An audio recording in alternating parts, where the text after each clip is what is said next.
Good morning, everyone, and thank you for staying with us. What are your everyday triggers?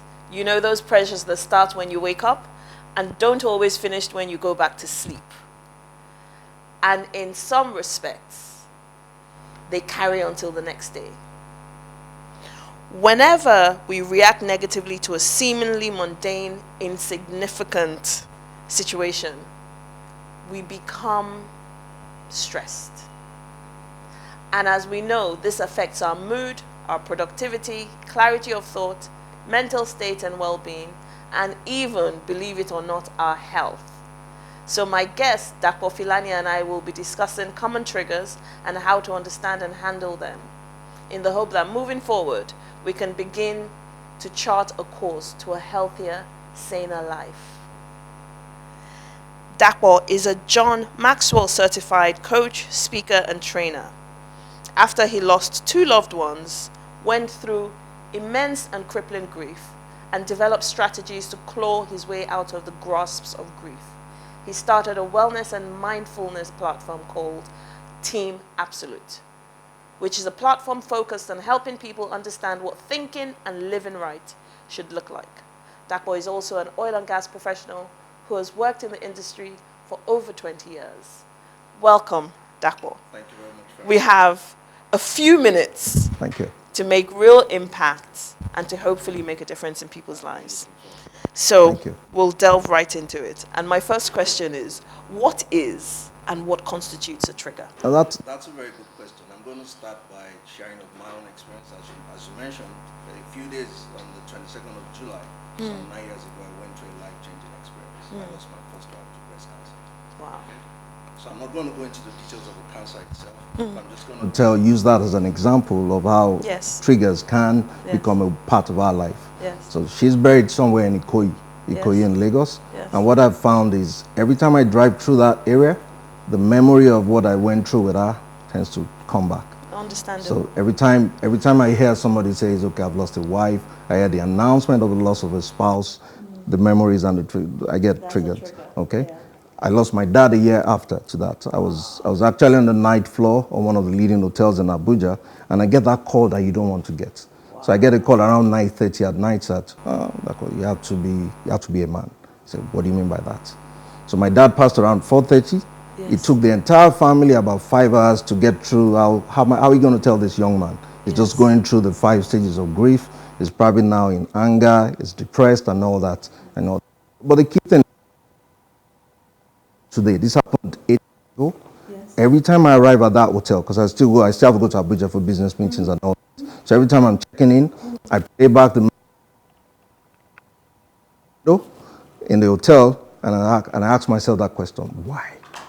Why me? Why?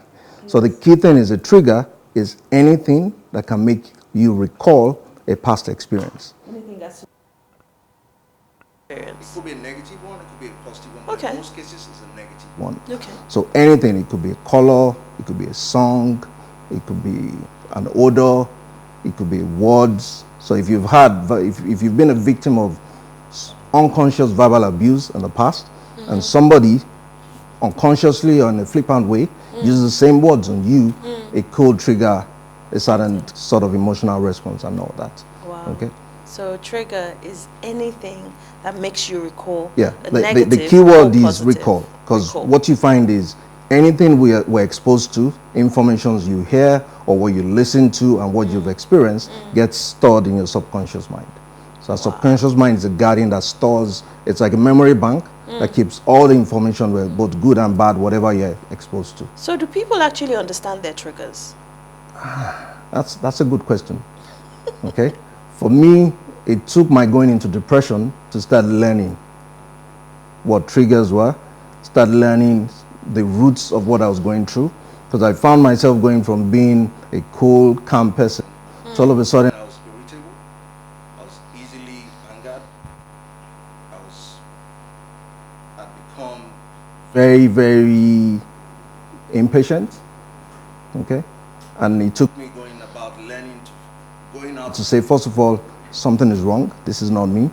So it starts with you sort of self-aware. You have to become more self-aware. You have to get to the point of saying, this is actually not me. We have this tendency to say, okay, this is where I am, this is where I was born and all that. But you have to get to that point of, you have to say, this is not me, I need help, I need to get out of this, I need to get myself back on track and all that. And then you have to go and learn, you have to go and seek help and learn and get to understand what it is. Everybody, you know, there is usual very known evidence when you know you're triggered, you're out of balance, your heart is palpitating, you're not yourself, you can't think straight, you can't focus. Okay? But to understand your triggers, you have to become more self-aware. You have to be intentional. Right. You have to be intentional. Okay. Are there any proven mechanisms for handling triggers? Yes, there are proven mechanisms, but you have to go and find them. How? Okay? The first thing is from you being self-aware and you taking notes of, okay, what kind of environment makes you react in certain ways? What kind of words make you react in certain ways? You have to get to the point of going to seek out for it. So in my case, I had to learn how to do a few things different. So I was told, because I was already in depression, I was already in the depressed state, I was advised. What is depression? Let me just segue. It's a state whereby you have. I was blessed with a good. I'm blessed with a good job. I work in a very good environment. I'm blessed with a good support system. I had my family around me. I had everything. So on the outside, I was good. Okay. So if you see me on a Monday morning, I'm looking my Monday best, but I'm dying inside. So it's that state whereby it's a state where nobody else apart from you can relate to. Everybody else around you feels you're good. Everybody else tells you, you got to be a man, you got to take this, you got to keep moving. Yes, you do that. But you know, deep down me, I had no interest in the world about anything else. I had absolutely no interest in anything external. But I kept myself going. And one thing I had to say what that kept me going at that time was my kids. So I was blessed with 3 good kids. I kept saying, okay, for the sake of these kids, I have to find a solution to this. So depression is that state.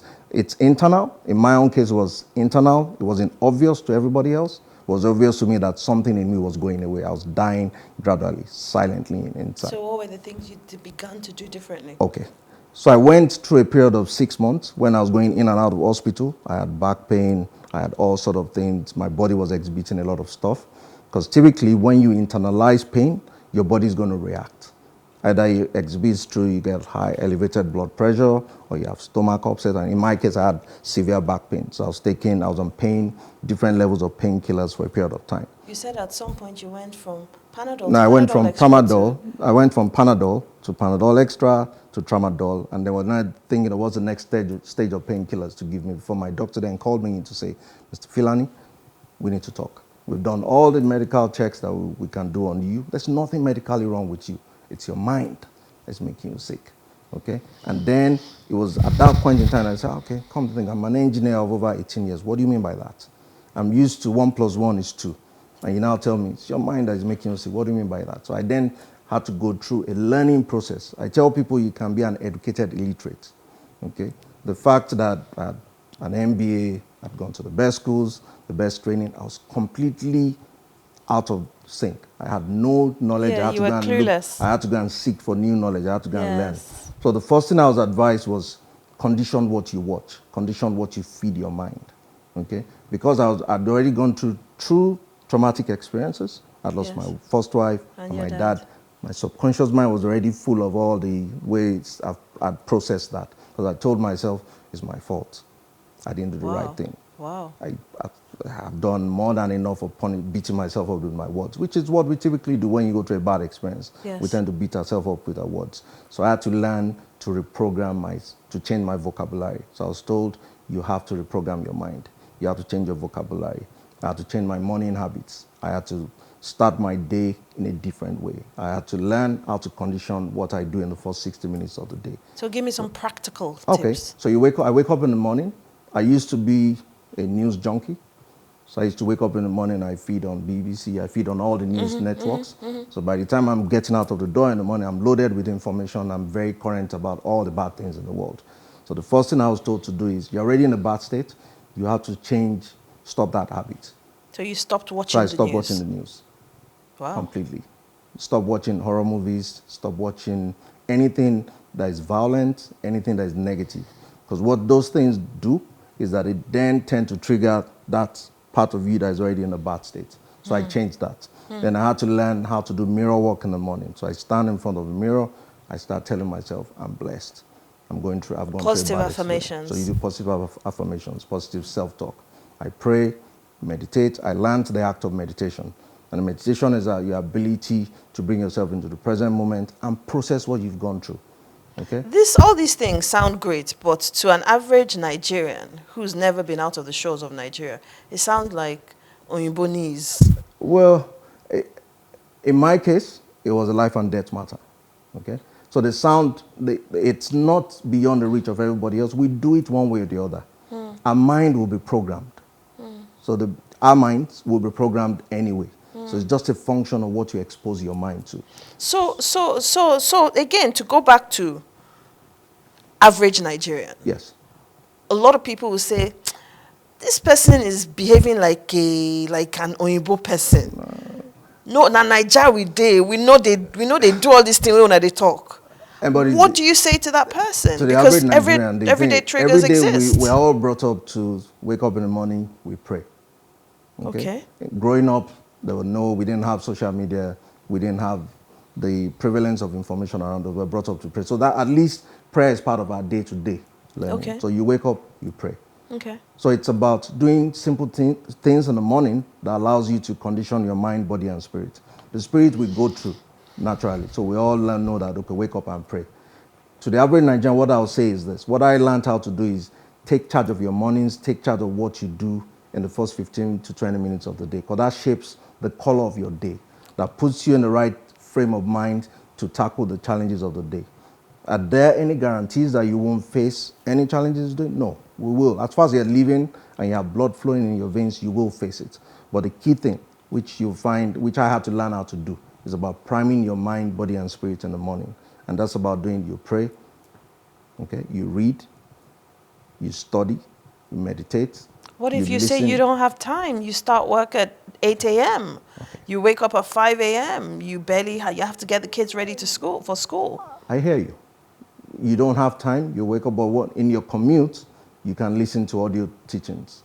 You're in public transport with lots of people in the bus. I'm throwing all these scenarios at you because it's real life for us. Real life for us is, in my case, it was a case of I had to go through all that to survive. In day-to-day life, it's about you finding out what works for you.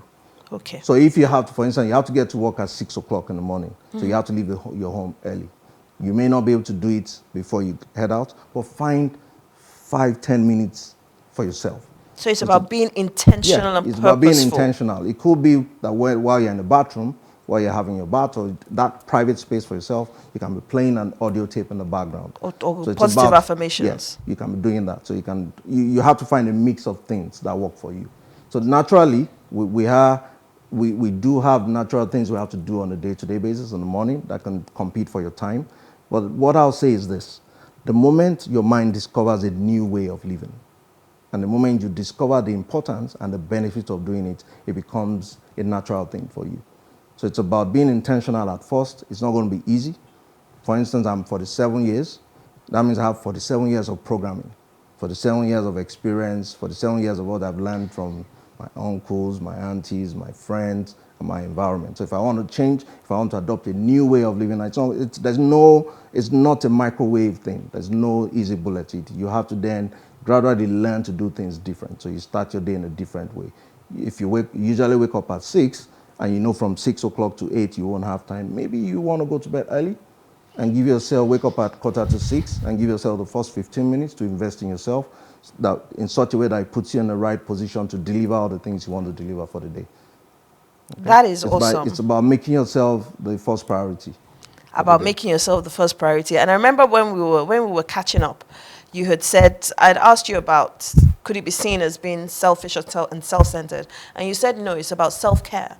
It's about putting yourself first. The thing is, I'm a father. I'm blessed right now. I do have a wife, and I have 4 kids. Yes. And there's an expectation that they have of me. I have to deliver. So when my daughter gets on the phone and says, Daddy, get this for me. Daddy, I want to do this. The expectation is I'm going to deliver. Okay. There's an expectation as a husband. There's an expectation of me at the office. Yes. There's an expectation I have of myself. So how does that So the affect? thing is, the fact that you know that you have to deliver, you can't give what you don't have. Okay? Very true. So it's not being selfish, it's actually putting yourself in a position, priming yourself up so that you can meet the requirements, put yourself in a position that you can deliver for everybody else around you. So initially it could feel as if, okay, why is he stepping away from all of us in the morning? Why is he a bit? It could be seen as being selfish, but I see it more as self-care, which at the end of the day is selfless, because you're being selfless. You're priming your mind, body, and spirit. You're getting yourself in the right space to function. Because let me give you an example. So I get a call on a Sunday that somebody has lost his wife. I then get into a bad state. Okay. In that bad state, I can't perform. I get out of balance. I start brooding over the past. I can't meet the requirements of the family. I can't do what I'm meant to do on the job. I can't, in life you can have reasons or results. Reasons typically don't count. So I can't hang on to the fact that I'm in a bad state. I'm not going to do what I'm meant to do. Okay? So that intentional way of living in the morning, for me, is your way of preparing yourself to take on the challenges of the day. Wow. And they will come. Wow, yes. So I'm now going to go on to the challenges of the day. Right. Most Africans have at least 2 or more domestic staff. Yeah? And a lot of people, including myself, sometimes overstep and speak to their staff in a way that is unpleasant. And this stresses the employer of the staff out and the employee as well. Yeah. How does one deal with this? Because this is part of everyday triggers for the average African person. Okay. I'll place, I like the example you've discussed and you mentioned in terms of domestic staff. Okay. Let's play a typical scenario. So I go hang out with my friends. Maybe like 5 of us were talking, and one of them shares his own experience about a bad experience with domestic staff. I employed one. She's always getting on my nerves. She doesn't get things right. She doesn't do this, blah, blah, blah. Yeah, then one of the people in the group will now say, you have to be firm. You have to be strong. I know I treat my own domestic staff this way. You don't have to treat them, blah, blah, blah. What you find is, at that moment, unknowingly to you, they've sowed a seed in your mind. Okay, so you've participated, you so unconsciously taking somebody else's opinion as a fact, and it's registered in your mind that, okay, this is how domestic staffs are. Okay, it doesn't take effect in that moment. When you then find yourself in a situation whereby something similar or something similar to what you heard or you stored in your mind occurs in your house, maybe your domestic staff does something wrong or gets on the wrong side of you, unknowingly to you and I, because of what we've already stored in our mind, the first thing that comes to mind is I have to react, I have to be hard, I have to do that.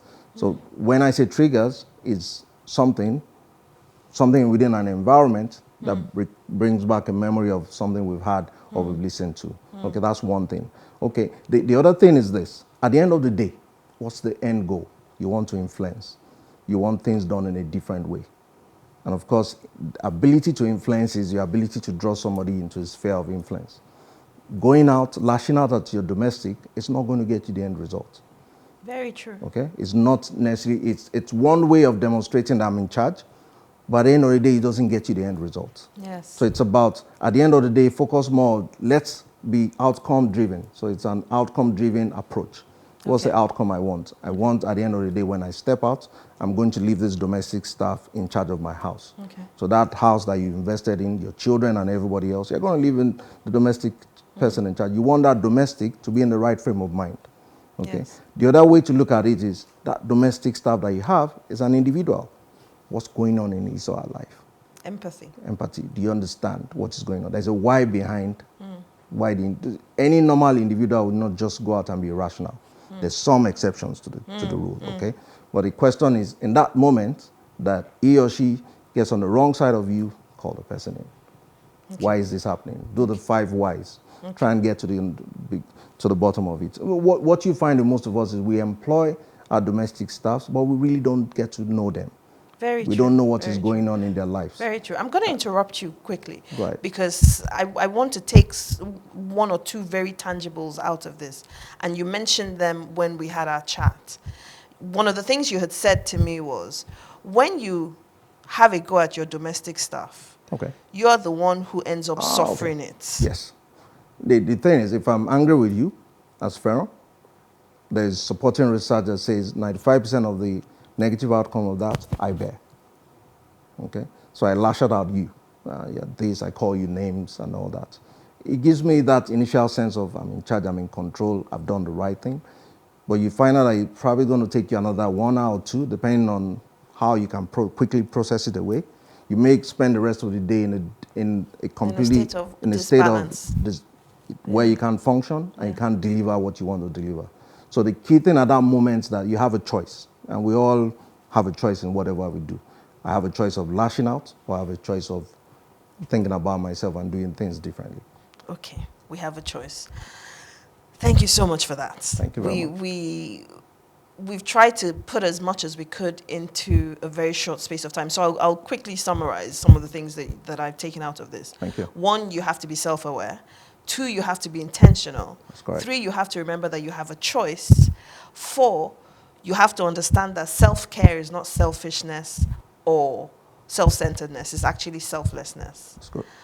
5, you have to process everything that's happening and put it in its right perspective so it doesn't take over the rest of your day. And then there's also the morning one. Have a morning routine that helps you to be the most productive version of yourself through the course of the day.